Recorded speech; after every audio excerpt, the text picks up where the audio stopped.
எல்லாருக்கும் வணக்கம். கொஞ்ச நாள் ஆச்சு அந்த பொதுவான விஷயங்கள் கான்ட்ரவர்சிக்குள்ளே நம்ம பேசி சமீபத்தில் நீயா நானால தெருநாய்களை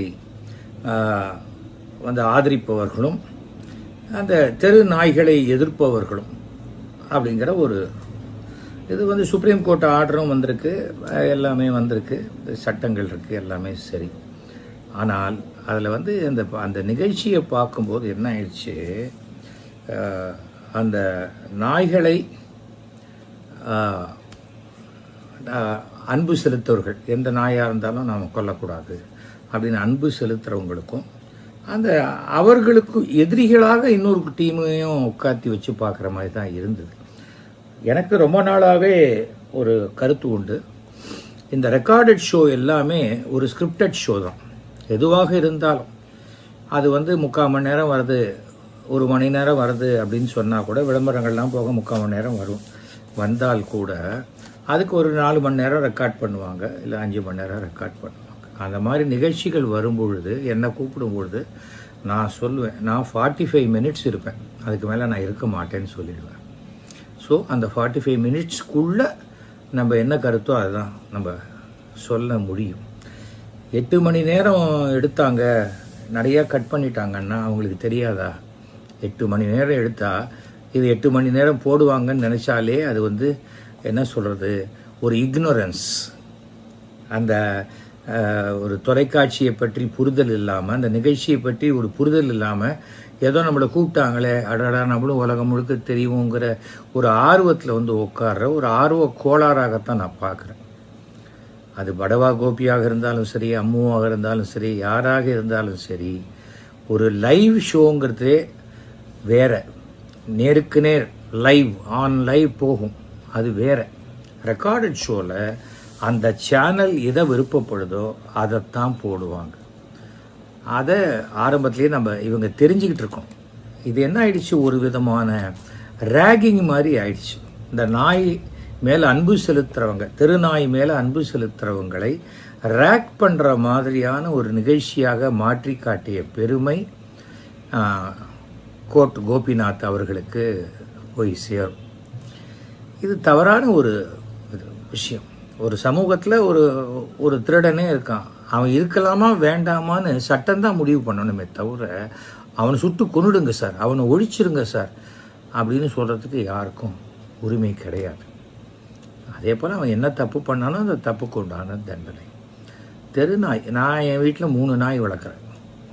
அதே சமயத்தில் வீட்டு வாசலில் எங்கள் நாய்க்கு ஏதாவது சாப்பாடு போடும்போது வாசலில் நிற்கிற நாயை பார்த்தோன்னே என் பொண்ணுக்கு அப்படியே பாசம் பீறிட்டு உடனே அப்பா அவளுக்கும் போடுங்கப்பா. அவளா யார் இது அப்படின்னு பார்த்தா அது பெண் நாயம், அது அவ இது. சில பேர் வீட்டில் அது என்ன அது நாய், அந்த நாய் பேர் என்ன நாய்ங்கிறீங்க அப்படின்லாம் சொல்லாதீங்க, ஷீலுன்னு கூப்பிடுங்க அப்படின்னு ஏதோ அது பேரை சொல்லி, அது பேர் நமக்கு எப்படி தெரியும்? அது பேர் வைக்கிற ஃபங்க்ஷனுக்கு நம்மளை கூப்பிடுறதில்ல அவங்க, அதனால் நமக்கு தெரியாது. தவிர எங்கள் வீட்டில் கூட நாய் இருக்குது, குட்டி நாய் 2 இருக்குது. அது ஒன்று கூப்பர்னு பேர், அது ரொம்ப மினியாக இருக்கிறதுனால கூப்பர். அப்புறம் இன்னொன்று பேரே மறந்து போச்சு எனக்கு. அது கூப்பர், பப்பாய். அப்புறம் இப்போ கிரேட் டேன்னு ஒரு நாய். கிரேட் டேன்னா 3 மாத குட்டியே என்னோசரம் இருக்குது. நான் கேட்டேன், இது ஃபெரோஷியஸ் டாகா இல்லை பெட் அனிமலா, அதை முதல்ல சொல்லு அப்படின்னு என் பையன்கிட்ட கேட்டேன். இல்லைப்பா பெட் அனிமல், அது பெருசாக இருக்குமே தவிர ரொம்ப பிரம்மாண்டமாக இருக்கிற ஒரு அப்பாவி மாதிரி தான். அப்படி தனியாக அதை கட்டி போட்டு வளர்க்கக்கூடாது, அப்படியே ஃபேமிலியோடு அப்படியே இருக்கணும். இருந்தால் எல்லோரும். ஆனால் அது டக்குன்னு ஏந்து நிற்கும் பொழுது அந்த நேர்ந்து நிற்கிறத அதை தாங்குற சக்தி நம்ம உடம்புல இருக்கிறோம், இல்லைன்னா நம்ம மல்லாக்கா சாஞ்சிருவோம். இது நம்ம ஜாகிரதையாக இருக்கணும். வீட்டில் வயது முதிர்ந்த பெரியவர்கள் இருப்பாங்க, நாய்க்கு தெரியுமா இது வயசான பாட்டி, இது வயசான தாத்தா, அது யாரை பார்த்தாலும் ஏந்து நிற்குங்கன்னா அது மாதிரி ஏந்து நின்றுடுச்சுன்னா அவங்க மல்லாக்கா தான் விழுவாங்க. இது ஒரு விஷயம். அதே சமயம் ராத்திரி 9 மணி ஆச்சுன்னா நீங்கள் நாய் இருக்கிற தெருவுக்கு போகாதீங்கன்னா யாருமே யார் தெருவுக்குமே போக முடியாது, அவங்க தெருக்கே போக முடியாது. நம்ம என்ன ஆதார் கார்டை காமிச்சா ஓ இந்த தெருவா நான் குலைக்க மாட்டேன் நீ போ அப்படின்னு அந்த நாயாவது சொல்லுமா? சொல்லாது. நம்மளே சொல்லமே, ஒரு நாயும் நம்ம பேச்ச கேட்கறது இல்லை அப்படின்னு தானே சொல்கிறோம். அப்படி இருக்கும்போது தவிர வந்து அதை அவங்களெல்லாம் நாய் எப்படி கத்தும் அப்படியெல்லாம் கத்த விட்டு அதை ஒரு கேலி பொருளாக்கினதெல்லாம் ரொம்ப தப்பான விஷயம் மிஸ்டர் கோபிநாத். செய்யாதீங்க. இது வந்து ஒரு விதமான ஒரு குறிப்பிட்ட சமூகத்தை, நான் சொல்கிறது ஜாதி இல்லை, அந்த நாயை வந்து அன்பு செலுத்தும்னு நினைக்கிறவங்களுக்கு. நான் எங்கள் தெருவில் கூட தான் எங்கள் வீட்டில் பக்கத்து வீட்டில் போய் எங்கள் வீட்டு அப்படியே கிட்டத்தட்ட 6-7 குட்டி போட்டுருச்சு, நாய் போட்டுருச்சு. நான் என்ன பண்ண எங்கள் வீட்டு மாடியில் தான் இருந்தது. அதை வந்து அதுக்கு பாலெல்லாம் வச்சோம். இது அப்புறம் கார்பரேஷனை சொல்லிட்டோம், இது எடுத்துகிட்டு போங்க சார், இது என்ன கருத்தடை பண்ணணுமா என்ன பண்ணணுமா எல்லாம் பிடிச்சி எடுத்து கொண்டு போய் பண்ணிட்டாங்க. பட் கருத்தடை பண்ணிட்டா அது கடிக்காதுங்கிறது என்ன நிச்சயம்? அதெல்லாம் ஒன்றுமே கிடையாது. தவறுமை என்ன இருந்தாலும் ஒரு மிருகம் என்பது மிருகம்தான், அதை புரிஞ்சுக்கணும். இது நான் வளர்க்குற நாய், இது நான் வளர்க்குற சிங்கம், தலையை உள்ளே விட்டால் ஒன்றும் பண்ணாதுன்னா, சர்க்கஸ்லேயே சில சமயம் சிங்கம் பசியோடு இருக்கும்போது தலையை விட்டால் அவன் தலையை கடிக்கிறது இல்லையா? மிருகம்தான். 6 அறிவு படித்த மனிதனே எப்படி நடந்துப்பான்னு நமக்கு தெரியாத போது 5 அறிவு படித்த மிருகம். அவங்க கேட்டதில் நியாயமான கேள்வி. பணக்கார வீட்டு பசங்க யாராவது நாய் கடிச்சிருக்காங்கன்னு அவங்க கார்லேயே போகிறாங்க வராங்க, பிரச்சனை இல்லை. நானே இது எங்கள் தெருவில் இப்போ சொல்லலை, நான் வந்து ஒரு 40 வருஷம் முன்னாடி 45 வருஷம் முன்னாடி ஸ்கூட்டரில் போகும்போது அப்படியே 2 காலை தூக்கி அப்படி வச்சுட்டு போவேன். அதாவது 2 காலும் ஸ்கூட்டரில் அந்த ஸ்டீரிங் மேலே இருக்கிற அளவுக்கு. ஏன்னா அது எப்படி வரும், துரத்திட்டு வரும். அந்த நாயை பொறுத்த வரைக்கும் நீங்கள் தெருவுக்கு என்ன பேர் வச்சாலும் இது என்னுடைய தெரு அப்படிங்கிற ஒரு சைக்கலாஜிக்கல் எஃபெக்ட் அந்த நாய்க்கு வந்துடும். அது என்னுடைய ஏரியா, நீ உள்ளே வராதேன்றது. அதுக்கு நம்ம என்ன பண்ண முடியும்? அது ஒன்றும் கிரவுண்டை விலை கொடுத்து வாங்கலை, அது வந்து பிளாட்டு போட்டு வாங்கலை, கார்பரேஷனுக்கு டேக்ஸ் கட்டலை, ஒன்றுமே பண்ணல. இத்தனை நிகழ்ச்சி பண்ணின நீங்கள் ஒரு கார்பரேஷன் அதிகாரியை கூப்பிட்டு இந்த மாதிரி நாய்களை கட்டுப்படுத்துறதுக்கு என்ன பண்ணியிருக்கீங்க, அரசாங்கம் இது என்ன செஞ்சுருக்கு, இதுக்கு என்னெல்லாம் செய்கிறதா இருக்கீங்க அப்படின்னு கேட்டிருந்தா கூட இந்த நிகழ்ச்சியுடைய நோக்கம் வந்து ஜெனிவினாக இருந்திருக்கும். இந்த நிகழ்ச்சியினுடைய நோக்கம் என்னன்னா, இந்த ஒரு விலங்குகள் மேல் பாசத்தை செலுத்தக்கூடியவர்களை தாக்கக்கூடிய ஒரு நிகழ்ச்சியாகவும் கேலி பண்ணக்கூடிய ஒரு நிகழ்ச்சியாகவும் போனது ரொம்ப வருத்தத்துக்குரிய ஒரு விஷயம் மிஸ்டர் கோபிநாத். என்னை பொறுத்த வரைக்கும் நம்ம வீட்டு நாயே நம்ம வீட்டில் ஒருத்தரை கடிச்சிட்டுனா உடனே நாயை தூக்கி வெளில தான் எறிவான். தவிர ஐயோ பாவம்டா ஜிம்மிக்கு என்னடா தெரியும், நீ ஏன்டா ஜிம்மிக்கு வாயில் போய் உன்னுடைய காலை விட்ட, சாரி ஜிம்மிக்கிட்ட சாரி கேளு அப்படின்னா நம்ம சொல்லுவோம். அடுத்த நிமிஷம் அந்த நாயை தூக்கி வெளியில் எறிய மாட்டோம். நமக்கு மனித உயிர்கள் தான் முக்கியம், அதுக்கு அடுத்தது தான் பாக்கி எல்லாமே. ஆனால் அங்கே மனித உயிர்களுக்கே வேறு விலை வச்சிருக்காங்க. அந்த மாதிரி தான் இருக்குது. அது வந்து நமக்கு ஒரு அரசியல், சட்டம், தர்மம் எல்லாம் வேறுபடுகிறது ஒன்றுத்துலேயும். ஆனால் நாய்களை கண்டிப்பாக கட்டுப்படுத்தி ஆக வேண்டும், தெரு நாய்களை. இப்போ எங்கள் வீட்டில் 3 நாய் இருக்குன்னா 3 நாய்க்கு நான் வந்து கார்பரேஷனில் அதை ஃபோட்டோ எடுத்து அதுக்கு ஊசி போட்டது எடுத்து எல்லாம் எடுத்து கார்பரேஷனுக்கு அந்த பணமும் கட்டி நான் அப்ரூவல் வாங்கி வச்சுருக்கேன். சட்டத்தை நாம் மதித்தா சட்டம் நமக்கு பாதுகாப்பு கொடுக்கும். எங்கள் வீட்டுக்குள்ளேயே ஒருத்தர் வந்துட்டார், டம்முன்னு அது ஏறி நிற்குதுன்னா அவங்க பயப்படுறாங்கன்னு பயப்படாதீங்க, அது ஒன்றும் பண்ணாதுன்னு நான் சொல்கிறது அவருக்கு புரியும். அதுக்கு புரியலன்னா அதை தெரிஞ்சுக்கணும் இல்லையா? அது பசி நேரமாக இருந்தால் நீங்கள் பசி நேரத்தில் எந்த அனிமல் சாப்பிடும் பொழுதும் எஜமானனுக்கே ஒரு பிரச்சனைனா கூட அது எஜமானனை காப்பாற்றணும், சாப்பாட்டை விட்டுட்டு எஜமானனை காப்பாற்றணும்னு வராது. இது ஒரு அனிமல் சைக்காலஜி, புரிஞ்சுக்கணும். ஆனால் நீயா நானால என்ன வேணால் நம்ம பேசலாம், நம்ம அதில் வந்து தனக்கு சாதகமான விஷயங்களை மட்டும் வச்சுக்கணும். என்னை ஒரு தடவை கூப்பிட்டாங்க, ஆவிகளை பற்றிய விஷயம். நான் என் தந்தையனுடைய ஆத்மாவுடன் நான் பேசுகிறது தெரியும், அது அப்போ எங்கள் அப்பாவோட பேசியிருக்கேன், ஜெயலலிதா ஆத்மாவோட பேசியிருக்கேன். அப்படிங்கிற போதெல்லாம் நான் கூப்பிட்ட போது ஒரு பெரிய டாக்டர், சைக்காலஜிஸ்ட், அவர் எதிர்பக்கம் உட்கார்ந்துருந்தார். அப்போ என்ன கேட்டாங்க, அம்மா எங்கள் அப்பாவுடைய ஆத்மாவோட பேசுவேன், எப்படி அவரோட பேசுவீங்கன்னு கேட்டாங்க.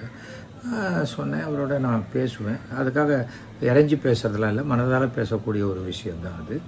அது முதல்ல குலதெய்வத்தை வேண்டிக்கிட்டு 2 ஊதுவத்தி ஏற்றி வச்சுட்டு குலதெய்வத்தை ப்ரே பண்ணிவிட்டு அடுத்தது எங்கள் அப்பாவை வர சொல்லி நான் ப்ரே பண்ணிவிட்டு அப்புறம் அவரோட நான் என்னுடைய வேண்டுதலை வைப்பேன். வச்சதுக்கப்புறம் ரொம்ப நன்றி அப்பான்னு சொல்லுவேன்.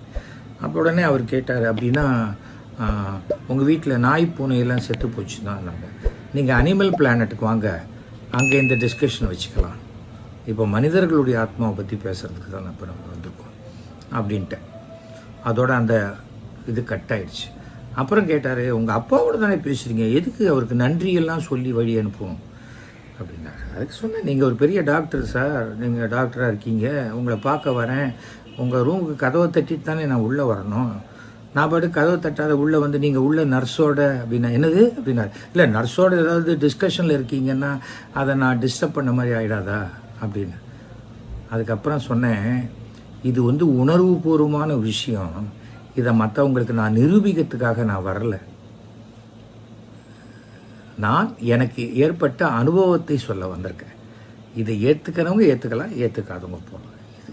இது வெறிய இது மாதிரியாவது டீல் பண்ண தெரிஞ்சுக்கிட்டு அந்த சீட்டில் வந்து உட்காரணும்.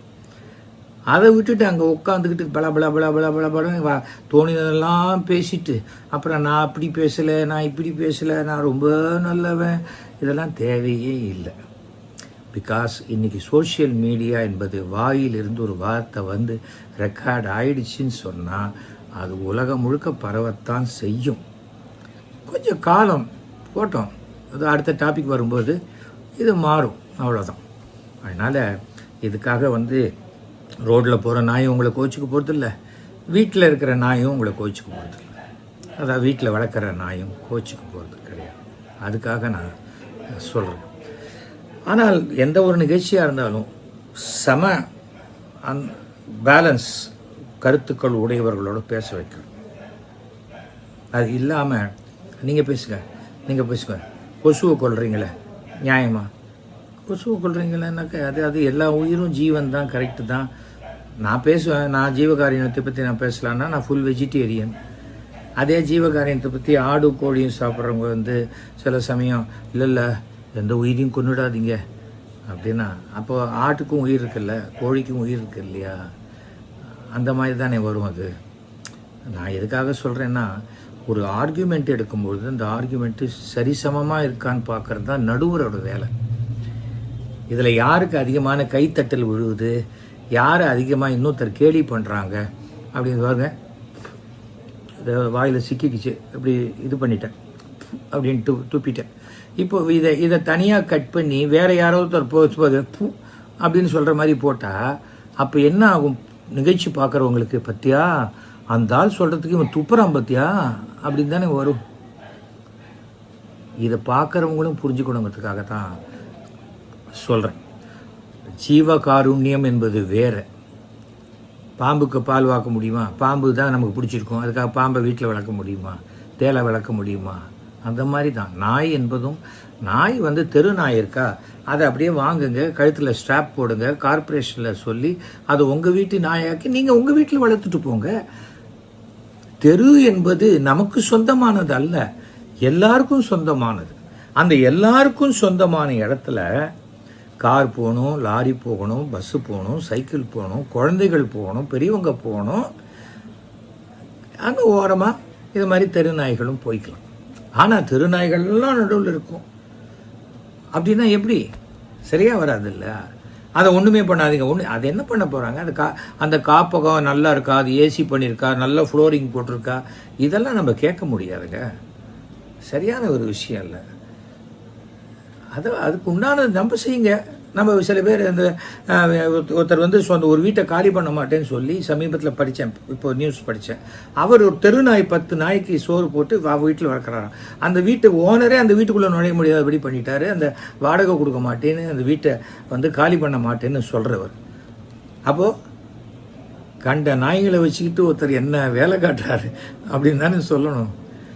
அதனால் தெரு நாய்கள் எல்லாம் அதுவும் உயிர் தான். அதை உடனே ரோட்டில் பார்த்தோன்னா கல்லால் அடித்து கொள்ளுங்கன்னு யாருமே சொல்லலை. ஆனால் அதுக்கிட்டேருந்து மக்களுக்கு பாதுகாப்பு கொடுங்கள். மக்களுக்கு இந்த நாய்க்கடியில் அதிகமான இதில் நம்ம ஊர் இருக்குது. பாதிப்பு. அந்த பாதிப்பு சரி பண்ண வேண்டியது அரசனுடைய கடமை. அது அரசுக்கு உண்டான முயற்சிகள் எல்லாம் எடுத்துக்கிட்டு இருக்காங்க. கார்பரேஷன் உண்டான முயற்சிகள்லாம் எடுத்துக்கிட்டு இருக்காங்க. மேல் மட்டத்தில் என்ன ஆர்டர் போட்டாலும் அதை கீழ்மட்டம் வரைக்கும் சரியாக செய்தால்தான் அந்த திட்டம் மக்களிடம் போய் சேரும், அதோடைய பலன் கிடைக்கும். அதனால் நம்ம அதை அந்த இடத்துல கான்சன்ட்ரேட் பண்ணுவோம் தவிர நீ எப்படி நாயை நேசிக்கலாம், நீ எப்படி நாயை வெறுக்கலாம், இந்த டாபிக் வந்து ஒரு அனாவசியமான ஒரு விஷயம். தேவையில்லாமல் நாய்கள்லாம் சந்தோஷமாக தான் இருக்குது. அது தெரு நாயாக இருந்தாலும் சரி, வீட்டு நாயாக இருந்தாலும் சரி. இதை பற்றி பேசினவங்க தான் அவன் என்ன அப்படி பேசிட்டானே, இவன் என்ன இப்படி பேசிட்டானே, அப்படியே மன உளைச்சல் ஆயிடுச்சு, எனக்கு தூக்கமே வர மாட்டேங்குது, நம்ம புலம்பு பொடி ஆயிடுச்சு. இதெல்லாம் இல்லாமல் நம்ம மக்கள், மனிதர்கள், சக மனிதர்கள் எல்லாருமே சந்தோஷமாக ஒற்றுமையாக அடுத்தவங்களை பற்றி ரொம்ப குறை சொல்லாமல் அடுத்தவங்களை வந்து நாம் வெறுக்காமல் இருந்தாலே இந்த சமுதாயம் சிறப்பாக இருக்கும். ஓகேயா? இந்த ப்ரோக்ராமையே நான் அப்படியே காமனாக போட்டது காரணம் இது எந்த சேனலில் வேணால் யார் வேணால் எடுத்து யூஸ் பண்ணிக்கலாங்கிறதுக்காகத்தான். ஓகேயா? மீண்டும் சந்திப்போம். நன்றி, வணக்கம், ஜெய்ஹிந்த்.